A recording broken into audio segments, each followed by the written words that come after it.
सभी को नमस्कार। अम्मा भगवान शरणम। कल्कि गुरुकुल में आप सभी का स्वागत है। सबसे पहले कल्कि से प्रार्थना करते हुए आज के इस कार्यक्रम को शुरू करेंगे। ॐ श्रीं सर्वदेव परं करुण परं ज्योते नमः। ॐ श्रीं सर्वदेव परं करुण परं ज्योते नमः। ॐ श्रीं सर्वदेव परं करुण परं ज्योते नमः।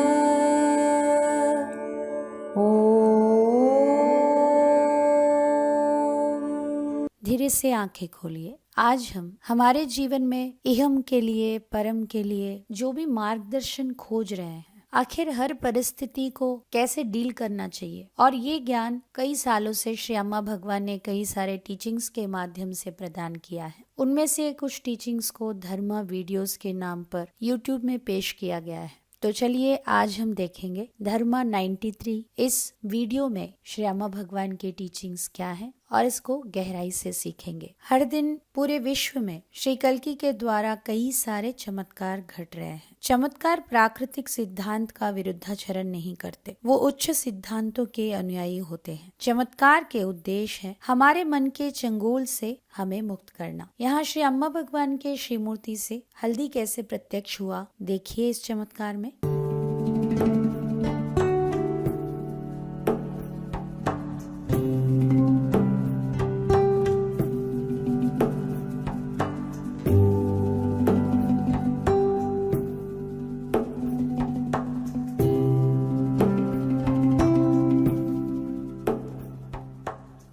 अभी हम श्री अम्मा भगवान का संदेश श्रद्धा से सुनेंगे।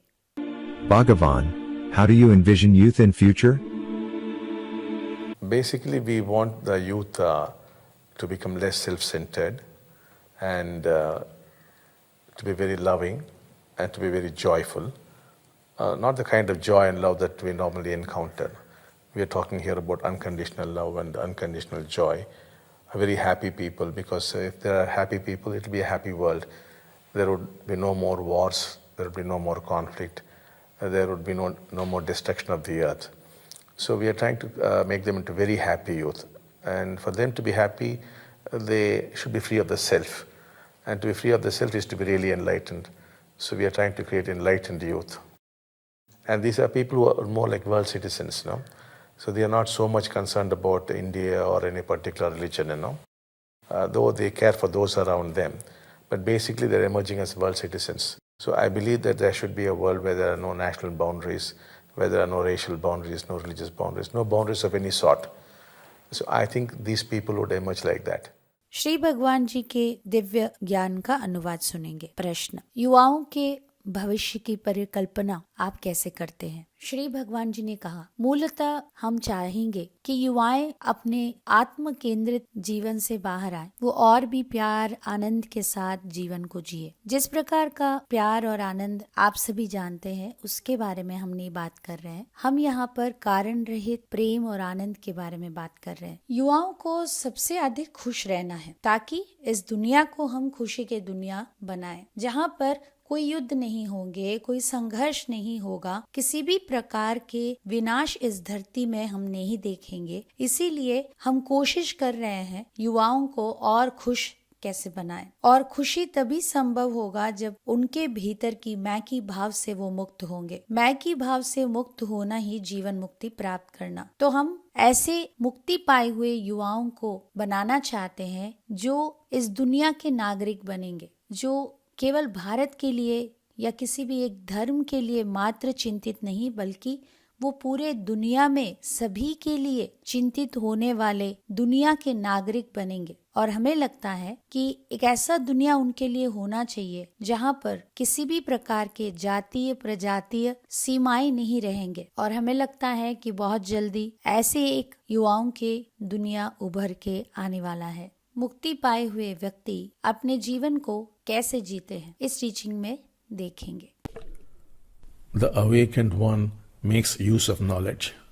The unawakened one is made use of by knowledge.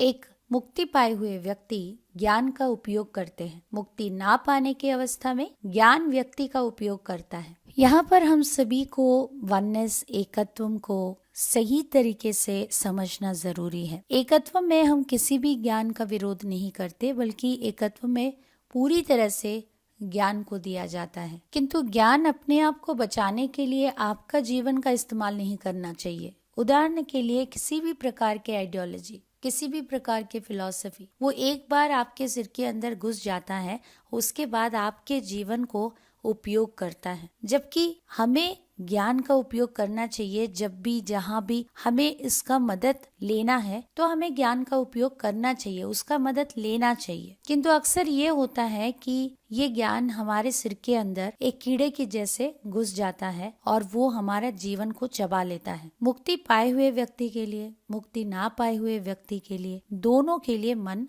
होता है। मुक्ति पाए हुए व्यक्ति जैसे कि एक इंजीनियर है, तो उनके पढ़ाई के हिसाब से उनके पास उनके इंजीनियरिंग रिलेटेड जो भी ज्ञान है, वो ज्ञान को वो उस कार्य को करने के लिए मात्र उपयोग करते हैं। जबकि मुक्ति ना पाने के अवस्था में हमेशा उनके भीतर जो ज्ञान है वो उनको यूज करता है, जिसके वजह से आप देख सकते हैं लोग थोड़ा भी ज्ञान अर्जन करते हैं तो वो निरंतर बात करते रहते हैं और दिखाते रहते हैं कि उनको सब कुछ पता है। वो कभी चुप बैठ ही नहीं सकते, क्योंकि वो जो ज्ञान उनके पास है वो उनको यूज कर रहा है अपने सर्वाइवल के लिए। अभी हम टाइमलेस इनसाइट्स को देखेंगे। Every event on this planet is influenced by everybody else. Sri Bhagwan.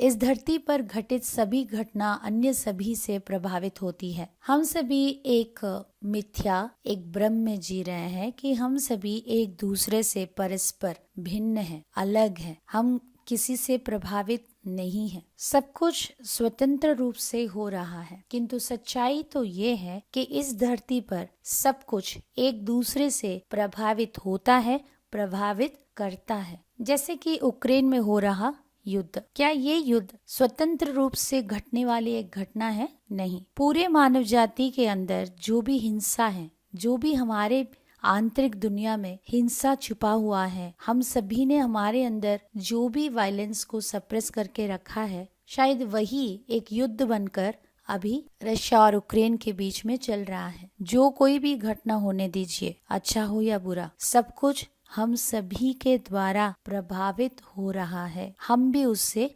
प्रभावित हो रहे हैं। उदाहरण के लिए मुक्ति मोक्षा क्लास में आपने सुना होगा कैसे एक बार एक राज्य में एक मूवी का गाना आया था कि बारिश नहीं हो रहा है, और उसी का गाना इतना प्रसिद्ध हो गया कि सभी वो गाना गाने लगे और उस साल बारिश ही नहीं हुआ। जबकि अगले साल बारिश आ रहा है, ये गाना बहुत प्रसिद्ध हुआ, सभी इसी गाने को गाने लगे और वो साल बहुत अच्छे से बारिश हुई, क्योंकि इस धरती पर घटित सभी घटना अन्य सभी से प्रभावित होते हैं। सफलता का रहस्य देखेंगे। More than the experience of what you went through in life, the meanings you attach to, those experiences are important. अपने जीवन में जो अनुभव किया है उसके अनुभव से अधिक उन अनुभवों से आप जो अर्थ जोड़ते हैं वो महत्वपूर्ण है। अभी आप सभी को बहुत दिनों के पहले एक क्विज कंपटीशन कुछ यूथ्स को लेके जो भी ज्ञान, जो भी टीचिंग्स हमा भगवान के उन्होंने प्राप्त किया, उसी को लेकर उनको चर्चा करना था। तो टीम ए, टीम बी सही आंसर देते हैं तो उनको पॉइंट्स मिलते हैं, और उन्होंने कुछ भी आंसर दिया और उससे बेहतर आंसर अगर दूसरा ग्रुप ने दिया तो उनको बोनस पॉइंट्स मिलते हैं। तो ऐसे ही टीम ए और टीम बी दोनों का चर्चा चल रहा था और कंडीशन ये था कि दोनों को जीवन के वास्तविकताओं के ऊपर बात करना है। 11 साल की लड़की को टीम ए में पूछा गया कि लोग क्यों सफर करते हैं, लोगों को दुख क्यों होता है। तो टीम बी ने कहा कि जब कोई आपको आके ऐसे ऑर्डर करते हैं, डिमांड करते हैं, डोमिनेट करते हैं या आपको प्यार नहीं देते, तब आपको अच्छा नहीं लगता है। फिर से टीम ए को पूछा गया तो आपको कुछ कहना है क्या? तो वहां से उस छोटी सी बच्ची ने कहा नहीं, मुझे कुछ कहना है। तो वो कहना शुरू की, मुझे लगता है कि हम क्यों दुख पाते हैं, क्योंकि अम्मा भगवान की टीचिंग्स को लेकर मैंने जो भी कॉन्टेम्पलेट किया। पिछली बार दासा जी ने मुझे यहाँ पर कुछ सेवा दिया था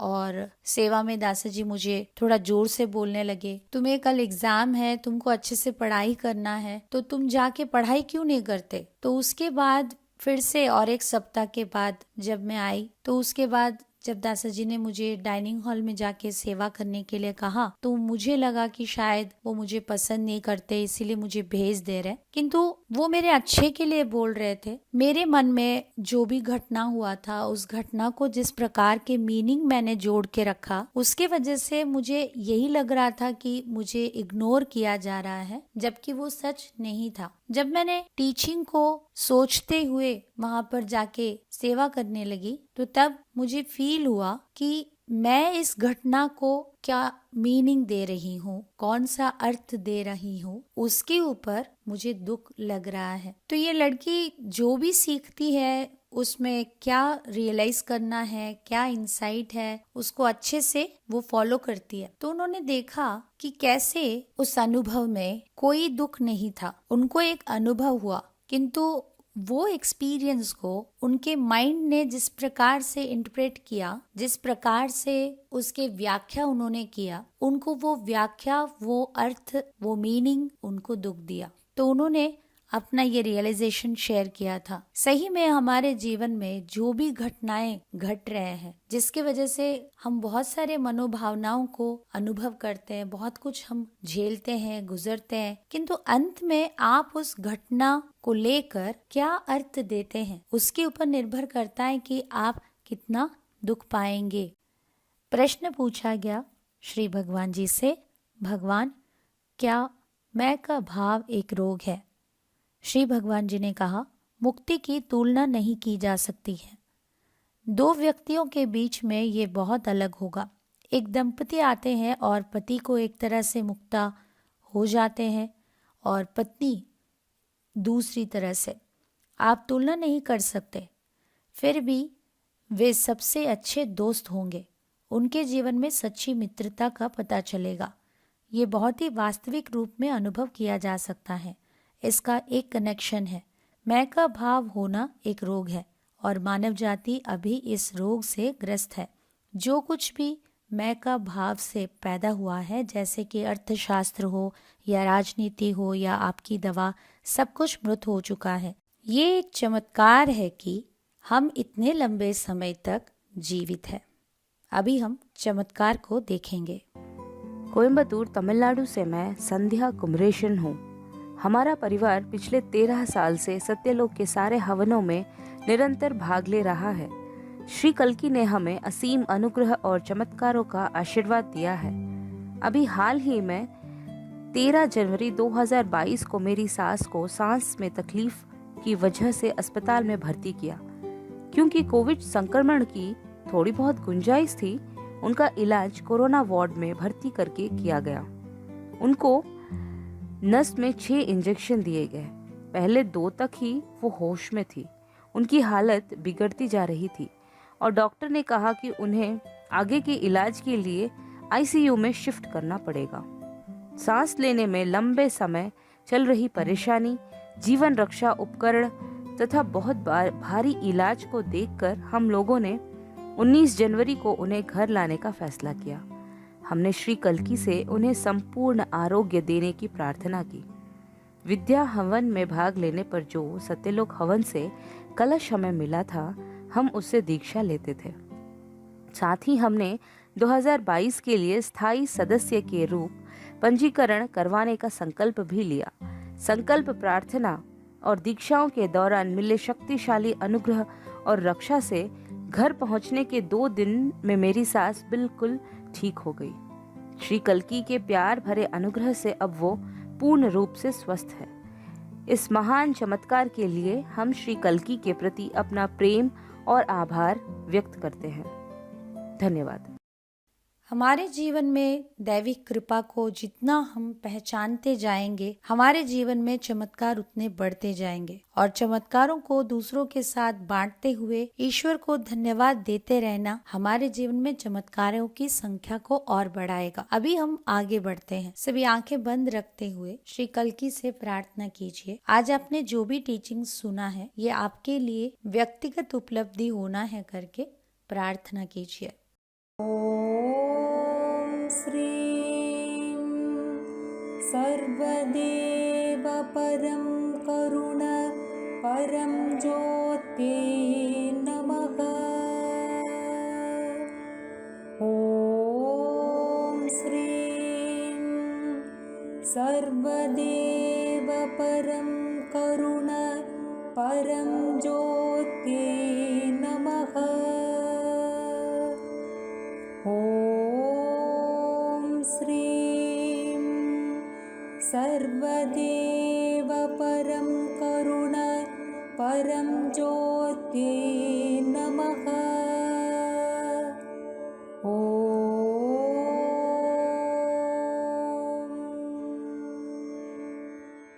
अभी हम भजन कीर्तन में भाग लेंगे और श्री कल्की से निवेदन करेंगे कि हमारे जीवन में चमत्कारों की प्राप्ति में हमें मदद करें। उनके आशीर्वाद से उनके दिव्य चैतन्य को अनुभव करने के लिए प्रार्थना करेंगे।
सभी को धन्यवाद। नमस्कार। अम्मा भगवान शरणम।